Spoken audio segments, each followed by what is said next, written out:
जय हिंद बच्चों। आज हम कोवैलेंट बॉन्ड के बारे में डिस्कशन करेंगे। आयोनिक बॉन्ड में प्रीवियस वीडियो में डिस्कस कर चुका हूँ, है ना। तो कोवैलेंट बॉन्ड के बारे में डिस्कस करेंगे। ये बॉन्ड क्या होता है? मॉलिक्यूल में जो एटम होता है उसके बीच के रिलेशन को बताता है ना। और उसी का एक टाइप है कोवैलेंट बॉन्ड। यहाँ एग्जांपल से हम समझते हैं। जैसे मान के चलें कि यहाँ पर हमारे पास क्लोरीन है, ऑक्सीजन है, HCl है ना।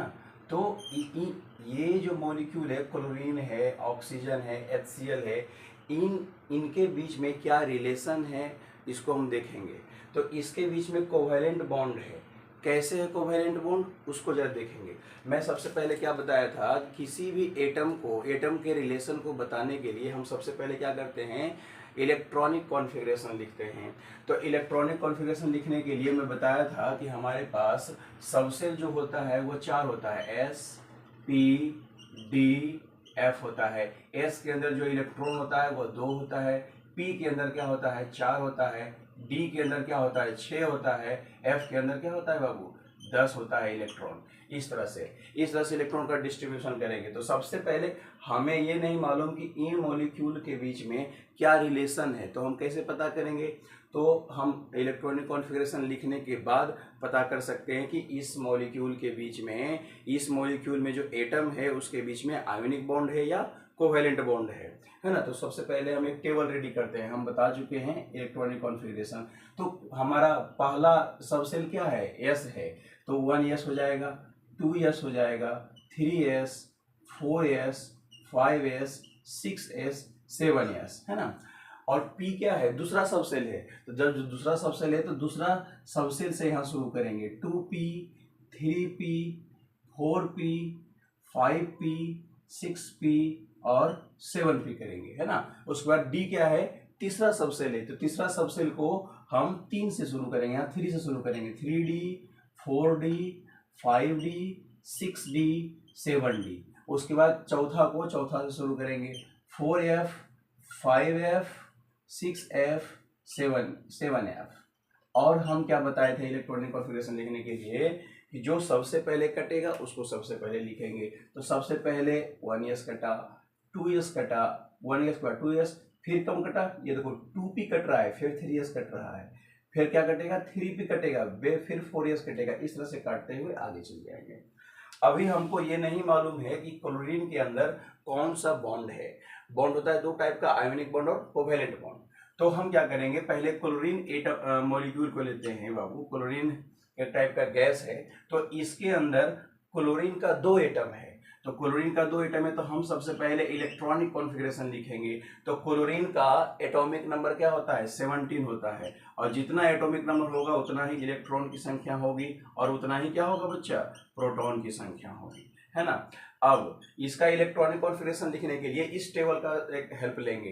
तो जो सबसे पहले कटा उसको सबसे पहले यहाँ लिखेंगे। सबसे पहले कौन कटा, 1s कटा, तो लिखेंगे यहाँ पर 1s। उसके बाद कौन कटा, 2s कटा, तो लिखेंगे 2s। उसके बाद देखो यहाँ 2p कट रहा है, देन 3s कट रहा है, तो 2p लिखेंगे, फिर 3s लिखेंगे, है ना।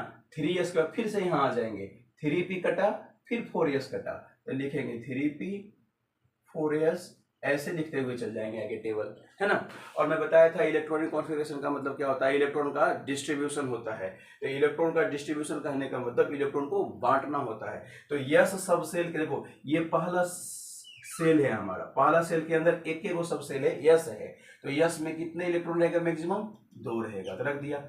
ये दूसरा सेल है, ये भी दूसरा सेल है, तो ये दोनों मिला के दूसरा सेल हो जाएगा। और दूसरा सेल के अंदर कितने सब सेल, 2 सब सेल, एस और पी।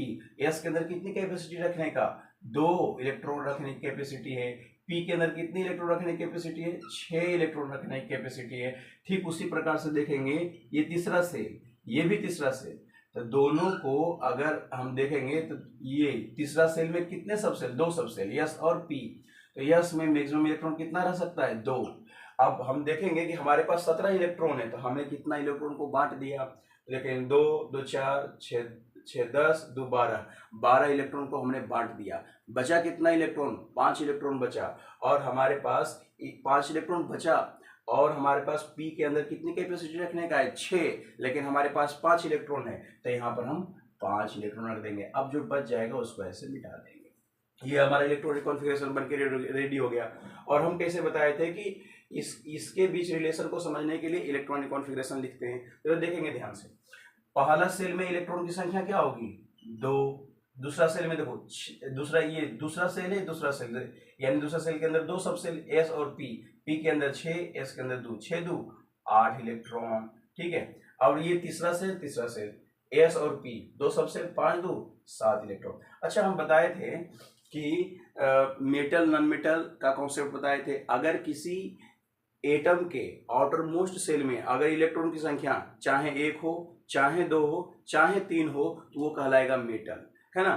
अगर किसी एटम के आउटर मोस्ट, किसी एलिमेंट के आउटर मोस्ट सेल में अगर इलेक्ट्रॉन की संख्या या तो 5 हो, या तो 6 हो, या तो 7 हो, तो क्या कहलाएगा, नॉन मेटल कहलाएगा। तो उस कॉन्सेप्ट के हिसाब से क्लोरीन के आउटर मोस्ट सेल तो यही हुआ बाबू।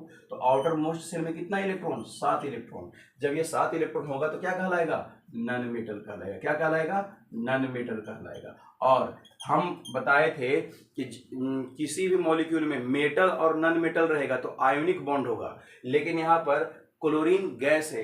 क्लोरीन का मतलब क्या हुआ, इसमें से 2 क्लोरीन, Cl 2 क्लोरीन है, तो दोनों क्लोरीन है और दोनों क्या है, नॉन मेटल है। तो जब दोनों नॉन मेटल रहेगा तो कैसा बॉन्ड बनाएगा, कोवैलेंट बॉन्ड बनाएगा, है ना। तो यहाँ पर क्लोरीन हमारा एक निकल गया। तो क्लोरीन का आउटर मोस्ट सेल में कितना इलेक्ट्रॉन, 7 इलेक्ट्रॉन। तो इसको डॉट से डिनोट करेंगे, 1 2 3 4 5 6 7 हो गया। एक और क्लोरीन है, तो क्लोरीन के आउटर मोस्ट सेल में कितना इलेक्ट्रॉन, 7, 1 2 3 4 5 6 7, है ना। अब ये क्लोरीन खुद को अस्टेबल बनाना चाहेगा, तो खुद को अस्टेबल बनाने के लिए ये क्या करेगा कि इससे इलेक्ट्रॉन मांगेगा। तो इसके आउटर मोस्ट सेल में ऑलरेडी 7 इलेक्ट्रॉन है और इसके आउटर मोस्ट सेल में 7 इलेक्ट्रॉन है। तो क्या ये अपना इलेक्ट्रॉन इसको पूर्ण रूप से देगा, परमानेंटली नहीं देगा। क्या करेगा, इलेक्ट्रॉन का शेयरिंग करेगा, यानी कि पार्टनरशिप करेगा। तो ये क्या करेगा, इसके 1 इलेक्ट्रॉन पर इसका अधिकार हो जाएगा और इसके 1 इलेक्ट्रॉन पर इस क्लोरीन का अधिकार हो जाएगा। तो यहाँ पर जो बॉन्ड बन के रेडी हो गया क्लोरीन, है ना। ये हमने समझा कि क्लोरीन के मैंने क्या किया, सबसे पहले इलेक्ट्रॉनिक कॉन्फ़िगरेशन लिखा। इलेक्ट्रॉनिक कॉन्फ़िगरेशन लिखने के बाद मैंने फाइंड आउट क्या किया कि ये जो क्लोरीन गैस है, क्लोरीन जो मॉलिक्यूल है, इसके अंदर हमारे पास ये दोनों के दोनों नॉन मेटल है। और जब दोनों के दोनों नॉन मेटल रहेगा तो कैसा बॉन्ड बनेगा, कोवैलेंट बॉन्ड बनेगा, है ना। अब कोवैलेंट बॉन्ड का मतलब क्या होता है, इक्वल शेयरिंग ऑफ इलेक्ट्रॉन। तो यहाँ पर देखो, इक्वल शेयरिंग ऑफ इलेक्ट्रॉन, यानी क्लोरीन का भी 1 इलेक्ट्रॉन शेयर हुआ और इस क्लोरीन का भी 1 इलेक्ट्रॉन शेयर हुआ। अब एक इलेक्ट्रॉन शेयरिंग होता है तो एक बॉन्ड बनता है। एक बॉन्ड में 2 इलेक्ट्रॉन, 1 इलेक्ट्रॉन इसका, 1 इलेक्ट्रॉन इसका। इस लाइन का मतलब होता है बॉन्ड, 1 इलेक्ट्रॉन इसका, 1 इलेक्ट्रॉन इसका। Are you clear. अब नेक्स्ट एग्जांपल लेते हैं ऑक्सीजन का, फिर HCl का एग्जांपल लेते हैं, है ना। दोनों को बारी बारी से हम समझेंगे, है ना। कुछ नहीं है बाबू, इसका क्या करना है, हमको नहीं मालूम होता है कि इसके अंदर आयोनिक बॉन्ड है या कोवैलेंट बॉन्ड है, तो हम इलेक्ट्रॉनिक कॉन्फ़िगरेशन लिखेंगे। इलेक्ट्रॉनिक कॉन्फ़िगरेशन लिखने के बाद अगर आउटर मोस्ट सेल में इलेक्ट्रॉन की संख्या अगर या तो 5 हो, या तो 6 हो, या तो 7 हो, तो नॉन मेटल होगा। और जैसे ही नॉन मेटल रहेगा तो हम क्या कर देंगे, आयोनिक बॉन्ड बना देंगे। या फिर मेटल नॉन मेटल को देखते हैं, एग्जांपल से देखते हैं। हमारे पास ऑक्सीजन आ गया, तो ऑक्सीजन में दोनों ऑक्सीजन है ना। जब दोनों ऑक्सीजन है तो दोनों के साथ में ऐसे बॉन्ड होगा, है ना। तो देखेंगे कि हमारे पास कैसा बॉन्ड ही बनाता है। तो इसका लिखते हैं इलेक्ट्रॉनिक कॉन्फ़िगरेशन, एटॉमिक नंबर 8, तो इलेक्ट्रॉन की संख्या भी क्या होगी, 8 होगी। प्रोटॉन की भी संख्या क्या होगी, 8 होगी। तो लिखेंगे यहाँ पर सबसे पहले कौन कटा, 1s कटा, फिर कौन 2s कटा, फिर कौन 2p कटा, फिर कौन, बस इतना ही रहने देते, इतना हो जाएगा। तो ये पहला सेल हो गया, ये दूसरा सेल हो गया बच्चा। तो यस के अंदर कितना इलेक्ट्रॉन रहेगा, मैक्सिमम 2, तो 2 मैंने रख दिया। इसके अंदर कितना, 2, तो 2 मैंने रख दिया। तो 2 2 4 इलेक्ट्रॉन, हमारे पास 8 इलेक्ट्रॉन है, मैंने 4 इलेक्ट्रॉन को बांट दिया, तो बचा कितना, 4 इलेक्ट्रॉन बचा। लेकिन पी के अंदर कैपेसिटी कितनी है, 6 की है, लेकिन हमारे पास 4 ही है, तो यहाँ पर 4 रख दो। तो पहला सेल में 2 इलेक्ट्रॉन हो गया और दूसरा सेल में 4 2 6 इलेक्ट्रॉन हो गया। अब बताओ, ये ऑक्सीजन जो मैं कॉन्सेप्ट बताया कि अगर किसी एलिमेंट के आउटर मोस्ट शेल में या तो इलेक्ट्रॉन 5 हो, या तो 6 हो, या तो 7 हो, क्या कहलाएगा? Non metal. ये क्या होगा? नन मेटल होगा। ये क्या होगा? नन मेटल, है ना। और यहाँ पर ऑक्सीजन मॉलिक्यूल है, तो ऑक्सीजन मॉलिक्यूल है तो इसके अंदर 2 ऑक्सीजन एटम है, तो दोनों ऑक्सीजन एटम दोनों क्या है? नन मेटल है। और जैसा ही नन मेटल रहेगा तो हम क्या समझ जाएंगे? कोवैलेंट बॉन्ड है। तो अब इसको बनाने के लिए हम क्या करते हैं? लुईस डॉट स्ट्रक्चर बनाते हैं। तो डॉट स्ट्रक्चर क्या होता है? किसी भी एटम के आउटर मोस्ट शेल में जो इलेक्ट्रॉन होता है ना, उसको डिनोट करते हैं। जैसे ऑक्सीजन है, तो ऑक्सीजन के आउटर मोस्ट शेल में कितने इलेक्ट्रॉन? 6 इलेक्ट्रॉन है। तो 6 इलेक्ट्रॉन को डिनोट करो, किससे डिनोट करेंगे? डॉट से डिनोट करेंगे। 1 2 3 4 5 6 हो गया। लेकिन इस ऑक्सीजन मॉलिक्यूल के अंदर 2 एटम है ऑक्सीजन का, तो एक ऑक्सीजन क्या? और 1 2 3 4 5 6 इलेक्ट्रॉन हो गया। अब ये खुद को स्टेबल बनाने के लिए 2 इलेक्ट्रॉन इसको चाहिए, तो क्या करेगा? 2 इलेक्ट्रॉन इसका ले लेगा। अब इसको भी 1 इलेक्ट्रॉन, इसका खुद का इलेक्ट्रॉन कितना है? 8 इलेक्ट्रॉन, सॉरी खुद का इलेक्ट्रॉन 2 2 4 2 6 इलेक्ट्रॉन है, और ये स्टेबल होने के लिए 8 इलेक्ट्रॉन होना चाहिए, तो क्या करेगा? 2 इसका ले लेगा, ये भी, तो क्या हो जाएगा? ऐसे। तो क्या हो गया? यहाँ पर equal sharing of electron. 2 electron ये भी शेयर कर रहा है, 2 इलेक्ट्रॉन ये भी शेयर कर रहा है, 2 इलेक्ट्रॉन ये भी इसको दे रहा है, 2 इलेक्ट्रॉन ये भी इसको दे रहा है, इक्वल शेयरिंग ऑफ इलेक्ट्रॉन। अब 1 इलेक्ट्रॉन इसका, अब 1 इलेक्ट्रॉन इसका, तो एक बॉन्ड बन जाएगा, यानी एक बॉन्ड में 2 इलेक्ट्रॉन होता है ना, 1 पेयर ऑफ इलेक्ट्रॉन होता है। यहाँ पर 1 इलेक्ट्रॉन इस ऑक्सीजन का, 1 इलेक्ट्रॉन इस ऑक्सीजन का, तो ये दोनों क्या कर देगा? बॉन्ड बना देगा, तो क्या हो जाएगा? इक्वल शेयरिंग ऑफ इलेक्ट्रॉन हो जाएगा। ठीक है।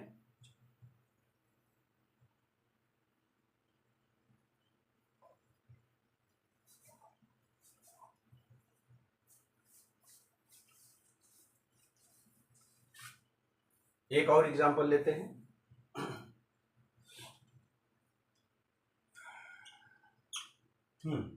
HCl का लेते हैं। तो यहाँ पर HCl में हाइड्रोजन का एटॉमिक नंबर 1, तो इलेक्ट्रॉन की संख्या भी क्या होगी? 1, और प्रोटॉन की भी संख्या क्या होगी? 1 होगी। ठीक है। इसका इलेक्ट्रॉनिक कॉन्फ़िगरेशन बस 1s ही होगा। s के अंदर कैपेसिटी 2 है, लेकिन है इसके पास 1 ही इलेक्ट्रॉन। तो ये मेटल है कि नॉन मेटल है? हाइड्रोजन को ना ही मेटल के अंदर रखा गया है, ना ही नॉन मेटल के अंदर रखा गया है ना। ये एक एक्सेप्शन है। ठीक है। तो अब आते हैं क्लोरीन के अंदर आते हैं। तो क्लोरीन के अंदर आते हैं, देखो क्लोरीन में एटॉमिक नंबर क्या हो जाएगा? 17। तो जितना ही इलेक्ट्रॉन की, जितना एटॉमिक नंबर होगा उतना ही इलेक्ट्रॉन की संख्या होगी, और उतना ही क्या होगा? प्रोटॉन की संख्या होगी। ठीक है। इसमें अगर देखेंगे इलेक्ट्रॉनिक कॉन्फ़िगरेशन, सबसे पहले जो कटेगा उसको लिखेंगे। सबसे पहले कौन कटा? 1s। फिर कौन कट रहा है? 2s कट रहा है। फिर कौन कट रहा है? 2p कट रहा है। फिर कौन कट रहा है? 3s कट रहा है। फिर कौन कट रहा है? 3p कट रहा है ना। इस तरह से लिखते हुए चले जाएंगे, है ना। हमारे पास ये हो गया, एक सेल हो गया, ये भी एक सेल है, ये भी एक सेल है। अब पहला सेल के अंदर कितना सबसेल? एक सबसेल, यानी कौन है? एस है। एस के अंदर कितनी इलेक्ट्रॉन रखने की कैपेसिटी? 2 है, तो 2 रख दो। यहाँ दूसरा सेल, ये दूसरा सेल के अंदर 2 सबसेल, यस और पी। तो यस के अंदर कैपेसिटी कितनी? 2। 6। पी के अंदर कितनी कैपेसिटी है? 6 रख दिया। अभी तीसरा सेल के अंदर 2 सबसेल, यस और पी। यस के अंदर कितनी कैपेसिटी है? 2। अब हम इलेक्ट्रॉन को देखते हैं कि कितना हमारे पास था और कितना मैंने बांट दिया और कितना बचा। तो 2 2 4 6 10 2 12, यानी 17 इलेक्ट्रॉन था और 12 इलेक्ट्रॉन मैंने बांट दिया, तो बचा कितना? 5 इलेक्ट्रॉन। पी के अंदर कितनी कैपेसिटी है? 6 की कैपेसिटी है, लेकिन हमारे पास 5 ही इलेक्ट्रॉन है, तो 5 इलेक्ट्रॉन यहाँ हम क्या कर दिए? रख दिए। अब पहला सेल के अंदर कितना इलेक्ट्रॉन? 2 इलेक्ट्रॉन। दूसरा सेल के अंदर 6 2 8 इलेक्ट्रॉन। तीसरा सेल के अंदर 5 2 7 इलेक्ट्रॉन। अब बताओ ये मेटल है कि नॉन मेटल? कॉन्सेप्ट के हिसाब से ये हो जाएगा नॉन मेटल। ठीक है। और ये क्या है? एक्सेप्शन में। ठीक है ना। तो हाइड्रोजन एक्सेप्शन में, तो ये नॉन मेटल, ये एक्सेप्शन में, तो दोनों का जो रिलेशन होगा वो क्या होगा? कोवैलेंट बॉन्ड का होगा। देखो जब कन्फर्म हमारा पास एक मेटल होगा एक नॉन मेटल होगा ना बाबू, तो वो हो जाएगा हमारा कैसा? Ionic bond. एक मेटल और एक नॉन मेटल जब भी कभी मॉलिक्यूल में मौजूद रहेगा तो उसके बीच का जो रिलेशन है वो आयोनिक बॉन्ड, और इसको छोड़ के जो बच गया उस सबके साथ कोवैलेंट बॉन्ड का रिलेशन होगा। ठीक है ना। सबके साथ कोवैलेंट का रिलेशन होगा। ठीक है ना। अब देखो हाइड्रोजन के आउटर मोस्ट शेल में कितना इलेक्ट्रॉन? 1 इलेक्ट्रॉन। क्लोरीन के आउटर मोस्ट शेल में कितना इलेक्ट्रॉन? 7। 1 2 3 4 5 6 7। अब ये भी अस्टेबल होने के लिए ये अपने आउटर मोशन में कम से कम 2 इलेक्ट्रॉन करेगा, तो ये भी अस्टेबल, एक इलेक्ट्रॉन तो खुद का है, तो एक इलेक्ट्रॉन इससे क्या कर लेगा, शेयर कर लेगा कि भाई एक इलेक्ट्रॉन है, एक तुम इलेक्ट्रॉन हमको दे दो, और तुमको जरूरत पड़ेगा तुम भी हमसे एक इलेक्ट्रॉन ले लेना। तो अब क्लोरीन के पास खुद का इलेक्ट्रॉन 7 है, एक इससे ले लिया, तो क्या हो गया 8। अब देखो एक इलेक्ट्रॉन ये भी शेयर कर रहा है, एक इलेक्ट्रॉन ये भी शेयर कर रहा है, यानी इक्वल शेयरिंग ऑफ इलेक्ट्रॉन हो रहा है। तो एक इलेक्ट्रॉन इसका, एक इलेक्ट्रॉन इसका, तो क्या कर देगा, एक बॉन्ड बना देगा, तो हो जाएगा HCl। इसके अंदर कौन सा रिलेशन होगा, कोवैलेंट बॉन्ड का रिलेशन होगा। एक बार मैं फिर से रिपीट कर देता हूं, अगर किसी